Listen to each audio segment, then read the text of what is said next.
എല്ലാവർക്കും white zone ഫുട്ബോളിൻ്റെ മറ്റൊരു വീഡിയോയിലേക്ക് സ്വാഗതം. അങ്ങനെ റയൽ മാഡ്രിഡിൽ ഒരു യുഗത്തിന് അവസാനം കുറിച്ചിരിക്കുകയാണ്. ഇന്നലെ ബെർണാബ്യൂവിൽ നമ്മൾ കണ്ടിട്ടുണ്ടായിരുന്നത് കുറേ അധികം കണ്ണീര് മാത്രമാണ്. അത്തരത്തിലുള്ളൊരു മത്സരമായിരുന്നു ഇന്നലെ റോയൽ സോസിഡാഡിനെതിരെ കളിച്ചിട്ടുണ്ടായിരുന്നത്.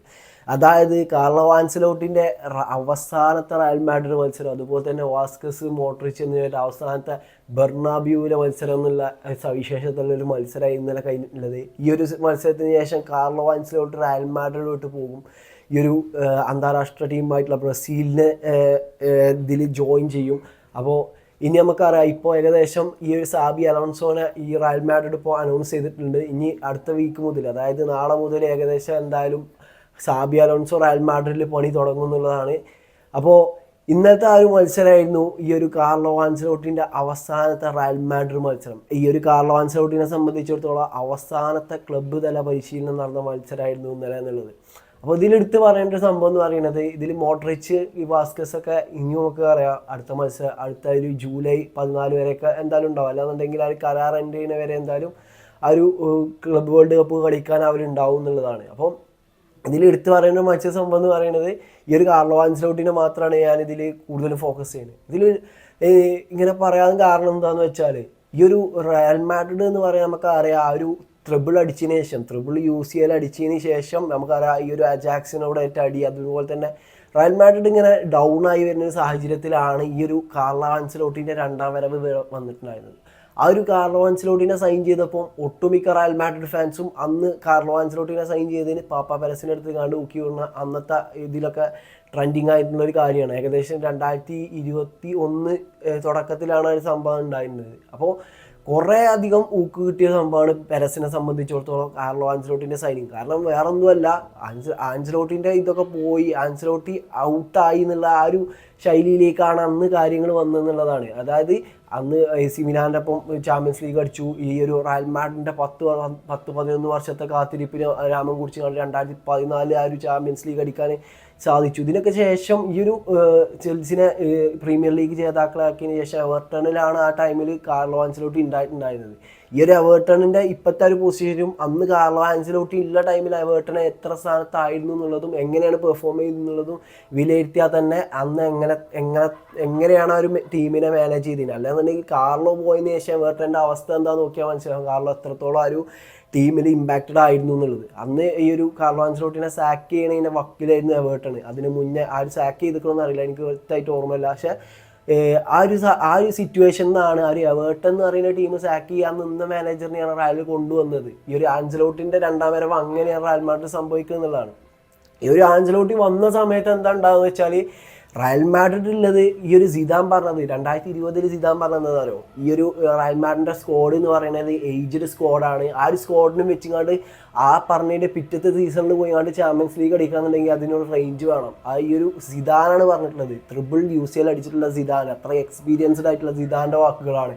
ആ ഒരു ഇതിൽ വെച്ചുകൊണ്ട് കാർലോ ആൻസലോട്ടി ആ സീസണിൽ ഉണ്ടാക്കിയ എന്താണെന്ന് പറയാൻ പറ്റില്ല, കംബാക്കുകൾ. ആ സീസൺ റയൽ മാഡ്രിഡ് ഫാനിനെ സംബന്ധിച്ചിടത്തോളം ആ ഒരു സീസൺ ഒരിക്കലും മറക്കാൻ പറ്റൂല. അത്രയും ഇതായിരുന്നു, അത്രയും ഈ ഒരു ഹ്യൂമിലിയേഷൻ നേരിട്ട് ആ ഒരു സീസണിൻ്റെ ഇതിൽ റൗണ്ട് ഓഫ് 16 ഡ്രോ നടന്നപ്പോൾ ബെൻഫിക്കിനെയാണ് റയൽ മാഡ്രിഡിന് ആദ്യം കിട്ടിയിട്ടുണ്ടായിരുന്നത്. അതിനുശേഷം ഈ ഒരു യുണൈറ്റഡിനോ എന്തോ പോട്ട് മാറി കാണ്ട് അങ്ങനെ എന്തൊക്കെയോ ഒരു പ്രശ്നം വന്ന് കാണ്ട് വീണ്ടും ആ ഒരു ഡ്രോ എടുക്കുകയാണ്. ആ ഡ്രോ ചെയ്തപ്പോൾ വീണ്ടും ഇതിൽ കിട്ടിയതാണ് റൗണ്ട് ഓഫ് 16 ഈ ഒരു PSG. അന്ന് ഈ ഒരു പെരസ് ഇതിനെ നല്ല രീതിയിൽ പുഷിനൊക്കെ പോയിട്ടുണ്ടായിരുന്നു. ഇത് അങ്ങനെ പറ്റൂല എന്നൊക്കെ പറഞ്ഞാൽ ആ ഒരു സ്വാഭാവികമായിട്ടുള്ളത്. പക്ഷെ അന്ന് ഈ ഒരു ഖലീഫി, നമുക്കറിയാം നാസർ അൽ ഖലീഫി, ഈ ഒരു PSG പ്രസിഡന്റ് വന്നുകാണ്ട് പെരസിനെ ഊക്കി വിട്ടിട്ടുണ്ടായിരുന്നു. അതിനുശേഷം നമുക്കറിയാം ആ ഒരു മത്സരം ആരാ വിജയിച്ചിട്ടുള്ളത്. ഫസ്റ്റ് ലെഗിൽ കാർലോ ആൻസലോട്ടി കുറച്ച് ഡൗൺ ആണെങ്കിൽ പിന്നെ സെക്കൻഡ് ലെഗിൽ ആ ഒരു അണ്ണാക്കിലടിച്ച് PSG തോൽപ്പിക്കുന്ന കാഴ്ച നമ്മൾ കണ്ടു. അങ്ങനത്തെ ഒരു സീസൺ ആയിരുന്നു.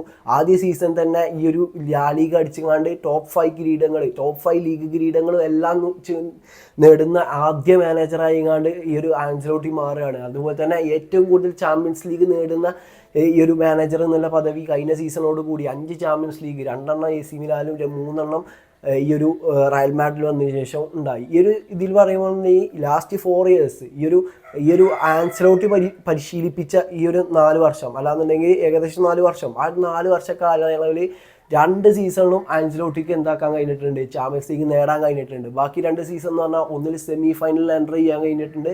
ഈ ഒരു സീസണിലാണ് നമ്മൾ ഇത്രയും ഒരു പരിതാപകരമായിട്ടുള്ള അവസ്ഥ അണ്ടർ ആൻസിലോട്ടിൻ്റെ ഇതിൽ നമ്മൾ കണ്ടിട്ടുണ്ടാകുക. അത്രയും ഒരു ഇതാണ്. അത് കുറേ കാലങ്ങൾക്ക് ശേഷമാണ് ഈ ഒരു സംഭവം ഇവിടെ സംഭവിക്കുന്നത്. ഈ റൗണ്ട് ഓഫ് ഈ ഒരു ക്വാർട്ടർ ഫൈനലിൽ നിന്നൊക്കെ റയൽ മാഡ്രിഡ് പുറത്ത് പോകുന്നുള്ളത് വേറൊരു സംഭവം. അപ്പോൾ അങ്ങനെയൊക്കെയാണ് ഈ ഒരു തകർച്ചയുടെ വക്കൽ. നമുക്ക് കാര്യത്തിലേക്ക് വരാം. അന്ന് റയൽ മാഡ്രിഡിലേക്ക് ഈ ഒരു ആൻസലോട്ടി വന്നപ്പോൾ ഞാൻ പറഞ്ഞില്ലേ, സിദാന് ഏജ് ഓവർ പറഞ്ഞ ടീമിനും കൊണ്ടാണ് വരുന്നത്. മിഡ്ഫീൽഡിൽ ടോണി ക്രൂസ്, കസമീറോ, മോഡ്രിച്ച്. ഈ ഒരു അറ്റാക്കിംഗ് തേർഡിലാണെന്നുണ്ടെങ്കിൽ ബെയ്ലി, അതുപോലെ തന്നെ ഹസാർഡ്, ഈ വിനീഷ്യസ് ജൂനിയർ, റോഡ്രിഗോ, ബെൻസിമ. അതുപോലെ തന്നെ ഡിഫൻസിൽ സെർജിയോ റാമോസും അതുപോലെ തന്നെ കുറച്ച് ഈ ഒരു അങ്ങനത്തെ ഒരു ടീമായിരുന്നു. നമുക്കറിയാം അന്നത്തെ ഒരു റയൽ മാഡ്രിഡ് സ്ട്രെങ്ത് എത്തോളുണ്ട്. അതിനുശേഷം ഈ ഒരു ആൻസലോട്ടി വന്നതിന് ശേഷം റാമോസ് ടീം കൊണ്ടു കണ്ടു. അതുപോലെ തന്നെ അങ്ങനത്തെ കുറേ കാര്യങ്ങൾ സംഭവിച്ചു. അങ്ങനെ ഈ ഒരു ടീമിനെയും കൊണ്ട് അന്ന് പുതിയൊരു സൈനിങ് എന്ന് പറഞ്ഞാൽ കമവിങ്കരെ മാത്രമാണ് അന്ന് സൈൻ ചെയ്തിട്ടുണ്ടായിരുന്നത് ഈ ഒരു ആൻസലോട്ടി എന്ന് പറയുന്നത്. കമവിങ്കയും അതിന് ശേഷമാണ് ചുവമനിയൊക്കെ വരുന്നത്. അതിനുശേഷം പിന്നെ ഈ 2023 റൂഡിഗർ വന്നു. അങ്ങനെ കഴിഞ്ഞ സീസണിലെ ചാമ്പ്യൻസ് ലീഗ് എടുക്കാൻ നല്ല രീതിയിൽ തന്നെ ഹെൽപ്പ് ചെയ്തിട്ടുള്ള ഒരു പ്ലെയറാണ് റൂഡിഗർ എന്ന് പറയുന്നത്. അങ്ങനെ ഈ ഒരു ഫസ്റ്റ് സീസണിൽ അത് എത്രത്തോളം മാജിക്കൽ അത് പറഞ്ഞാൽ നമുക്ക് എങ്ങനെ പറഞ്ഞേക്കണം എന്നറിയില്ല. ഈ ഒരു റയൽ മാഡ്രിഡ് ഏത് അക്കം പോയി നിൽക്കുകയാണെങ്കിലും എപ്പോൾ വേണമെങ്കിലും ഒരു 2 മിനിറ്റ് കിട്ടിയ അല്ലെങ്കിൽ 1 മിനിറ്റ് കിട്ടിയ കംബാക്ക് അടിക്കും എന്നുള്ളത് അത്രയും ഭയാനകരമായിട്ടുള്ളൊരു സംഭവമായിരുന്നു. അത്ര ഒരുപാട് കംബാക്കുകൾ നമ്മൾ അണ്ടർ ആൻസലോട്ടിൻ്റെ ഇതിൽ നമ്മൾ റയൽ മാഡ്രിഡിൻ്റെ കംബാക്കുകൾ കണ്ടിട്ടുണ്ട്. അതിൽ ഏറ്റവും മികച്ചതായിരുന്നു ആ ഒരു സീസണിൽ തന്നെ ഈ ഒരു സെമി ഫൈനൽ എന്ന് പറയുന്നത്. അന്ന് ഈ സിറ്റിൻ്റെ പ്ലെയേഴ്സ് ഏകദേശമൊക്കെ വിജയം ഉറപ്പിച്ചിരിക്കുന്ന കാഴ്ച.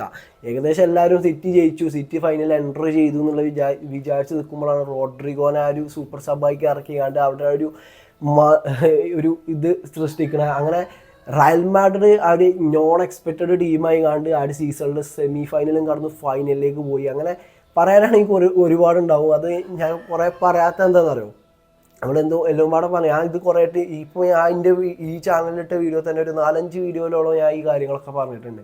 പക്ഷേ ഇത് മൂപ്പര് അർഹിക്കുന്നുണ്ട്. ഒരു വേസ്റ്റ് ടീമിനെ ബെസ്റ്റ് ടീമാക്കിയൊരു കഥയാണ് ആൻസലോട്ടിക്ക് ഈ റയൽ മാഡ്രിഡിൽ പറയാനുള്ളത് എന്നുള്ളത് എല്ലാവരും അറിയണം. ഇപ്പോൾ ഈ ഒരു സീസണത്തെ ഡൗൺഫാളൊക്കെ കണ്ട് ഇതിൻ്റെ പരിചയത്തിലുള്ള മാഡ്രിഡിസ്റ്റാസ് തന്നെ ഈ ഒരു ആൻസലോട്ടിനെ കുറ്റപ്പെടുത്തുന്നുണ്ടാകും. പക്ഷേ എങ്ങനെയാണ് ആൻസലോട്ടിക്ക് ഇത് നേരാക്കാൻ കഴിയുക? ഒരു 2-3-4 സെൻട്രൽ ബാക്കുള്ളതിൽ ഏകദേശം രണ്ടെണ്ണം പുറത്താണ്. എന്നിട്ടും ഈ ഒരു ചോമിനെ വെച്ച് അഡ്ജസ്റ്റ് ചെയ്യുമ്പോൾ അത് പറയാൻ വെക്കാൻ പറ്റൂല. അപ്പോൾ പലർക്കും തോന്നിയിട്ടുണ്ടാവും സാബി അലോൺസോ വന്നപ്പോൾ തന്നെ ഇതാക്കുന്ന കുറേ സൈനിങ്സ് വരുന്നത്. അർണോൾഡിനെ സൈൻ ചെയ്തു. റൈറ്റ് ബാക്കിൽ പൊസിഷനിൽ ആളില്ലാത്തൊരു വിങ്ങാണത്. അതുപോലെ തന്നെ ഹ്യൂയിസൺ ഈ ഒരു സെൻട്രൽ ബാക്കിൽ ഈ സീസണിൽ അസൻസിയോനെ കിട്ടിയിട്ടില്ല എന്നുണ്ടെങ്കിൽ, അസൻസിയോനെ അങ്ങനത്തെ ഒരു പ്രകടനം ഇല്ലാന്നുണ്ടെങ്കിൽ റയൽ മാഡ്രിഡ് ഇതിലേറെ പരിതാപകരമായിട്ടുള്ള അവസ്ഥയിലേക്കാണ് പോയിട്ടുണ്ടാകുക. അങ്ങനെ ജനുവരി ട്രാൻസ്ഫർ വിൻഡോയിൽ ഒരു സെൻട്രൽ ബാക്കിനെ സൈൻ ചെയ്യാനുള്ള ഒരു ഇത് കാണിച്ചിട്ടില്ല പെരസ് എന്നുള്ളത് എടുത്ത് പറയണം. അങ്ങനെ ഇത്രയും ഈ ഒരു ലിമിറ്റഡ് താരങ്ങളെ വെച്ചുകൊണ്ട് ഇങ്ങനെ മാനേജ് ചെയ്യുക. അല്ലാന്നുണ്ടെങ്കിൽ കഴിഞ്ഞ സീസണത്തെ കണക്ക് പറഞ്ഞുതരാം. 42-43 ഇഞ്ചറീസാണ് കഴിഞ്ഞ സീസണിൽ റയൽ മാഡ്രിഡിന് ഏകദേശം നേരിടേണ്ടി വന്നത്. എന്നിട്ട് പോലും 2 മത്സരങ്ങൾ മാത്രം പരാജയപ്പെട്ടുകൊണ്ട് ആ ഒരു ഫൈനലിൽ പോയിങ്ങാണ്ട് UCL അതുപോലെ തന്നെ ഏകദേശം സൂപ്പർ കോപ്പ ഡി എസ്പാൻ അതുപോലെ തന്നെ ലാലീഗി നേടാൻ കഴിഞ്ഞിട്ടുണ്ട് ഈ ഒരു റയൽ മാഡ്രിഡിന് എന്നുള്ളത് എടുത്ത് പറയേണ്ട ഒരു സംഭവം തന്നെയാണ്. അങ്ങനെ ഈ ഒരു പരിമിതമായ താരങ്ങളെ വെച്ചുകൊണ്ട് ഇങ്ങനത്തെ കാര്യങ്ങളൊക്കെ ചെയ്യാൻ എനിക്കാണ് ഈ ഒരു ആൻസലോട്ടിക്ക് കഴിയുള്ളൂ. നമ്മൾ കരുതും ആൻസലോട്ടി എക്സ്പയർ ആയി എന്നുള്ളത്. പക്ഷേ ഇനി കണ്ടുകൊണ്ട് ഈ ഒരു ബ്രസീലിൻ്റെ മത്സരങ്ങളൊക്കെ കാണാമല്ലോ. ബ്രസീലിൽ എന്തൊക്കെയാണ് ആൻസലോട്ടിക്ക് എഴുതി വെച്ചിരിക്കുന്നത് നമുക്കറിയില്ല. അപ്പോൾ ഇതൊക്കെയാണ് ആൻസലോട്ടിനെ കുറിച്ച് പറയാനുള്ളത്. ഇനി നമുക്ക് മോഡ്രിച്ചിനെ കുറിച്ച് പറയാം. മോഡ്രിച്ച് എന്ന് പറയുന്നത് റയൽ മാഡ്രിഡിൻ്റെ ചരിത്രത്തിൽ തന്നെ മസ്റ്റ് ഡെക്കറേറ്റീവ് പ്ലെയറാണ്. അതായത് ഏറ്റവും കൂടുതൽ ട്രോഫികൾ നേടിയിട്ടുള്ളത് മോഡ്രിച്ചാണ്. അതുപോലെ തന്നെ നമുക്കറിയാം ഈ ഒരു അടുത്ത കാലത്ത് ഈ ഒരു റയൽ മാഡ്രിഡിൽ ആ ഒരു റൊണാൾഡോ അടക്കം കളിച്ച ആ ടൈമിൽ 2018 ബലൻഡിയർ വിൻ ചെയ്തിട്ട്, അതുപോലെ തന്നെ ഫിഫ ദി ബെസ്റ്റ്, അതുപോലെ തന്നെ നല്ല രീതിയിൽ ആ ഒരു ക്രൊയേഷ്യനെ ഫൈനലിൽ എത്തിച്ചതിൻ്റെ ഭാഗമായി ഗോൾഡൻ ബൂട്ടൊക്കെ നേടിയിട്ടുള്ളൊരു പ്ലെയറാണ് ഈ ഒരു മോഡ്രിച്ച് എന്ന് പറയാം. ഈ ഒരു ഇതിൽ നമ്മൾ ആദ്യം തന്നെ പറയുന്ന സത്യത്തിൽ 2012 മോഡ്രിച്ചിനെ സൈൻ ചെയ്ത ഇയറിൽ ലാലീഗൻ്റെ ഒരു സ്റ്റാറ്റ്സ് ആണ്. അതായത് ആ സീസണത്തെ worst signing of the year ആയി തിരഞ്ഞെടുക്കപ്പെട്ടത്. വേറെ കുറേ താരങ്ങളുണ്ട്, പക്ഷേ worst signing of the year ആയി തിരഞ്ഞെടുക്കപ്പെട്ടത് റയൽ മാഡ്രിഡിൻ്റെ മോഡ്രിച്ച് സൈനിങ് ആയിരുന്നു. പക്ഷേ ഇന്ന് ലാലീഗ അതിൽ ഖേദിക്കുന്നുണ്ടാവും എന്നുള്ളത് നമുക്ക് എല്ലാവർക്കും മനസ്സിലാവുന്ന ഒരു കാര്യമാണ്. നമുക്ക് മോഡ്രിച്ചിൻ്റെയും ഈ ഒരു വാസ്കസിൻ്റെയും എന്തായാലും ഈ ഒരു അവസാന മത്സരം കഴിഞ്ഞൊരു ഡീറ്റെയിൽ ആയിട്ട് നോക്കാം. വാസ്കസിൻ്റെ നമുക്കറിയാം ഈ സീസണിൽ ഒട്ടനവധി വിമർശനങ്ങൾക്ക് വിധേയമായിട്ടുള്ള ഒരു താരമാണ് വാസ്കസ്. അതെന്തുകൊണ്ടാകാം?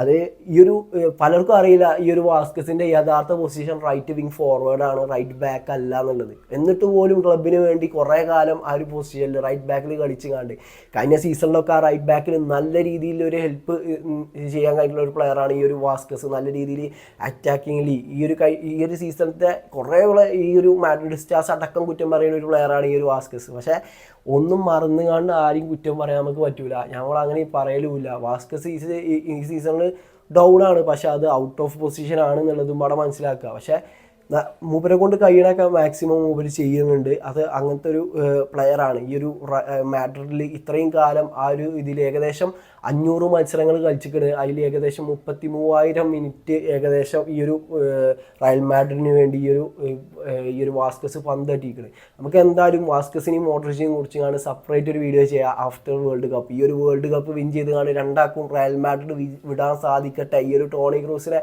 റയൽ മാഡ്രിഡ് പടിയിറക്കിയ പോലെ ആ ഒരു ലെവലിൽ ഇവിടെ വാങ്ങൽ രണ്ടാക്കും കിട്ടട്ടെ എന്ന് ആശംസിച്ചുകൊണ്ട് ഇന്നത്തെ വീഡിയോ ഞാനിവിടെ നിർത്തുകയാണ്. എല്ലാവർക്കും ഈ ഒരു വീഡിയോ ഇഷ്ടപ്പെട്ടെന്ന് കരുതുന്നു. ഇഷ്ടപ്പെട്ടാൽ എന്തായാലും കൂടെ നിൽക്കുക. അപ്പോൾ ഇന്നത്തെ വീഡിയോ ഇത്രേ ഉള്ളൂ.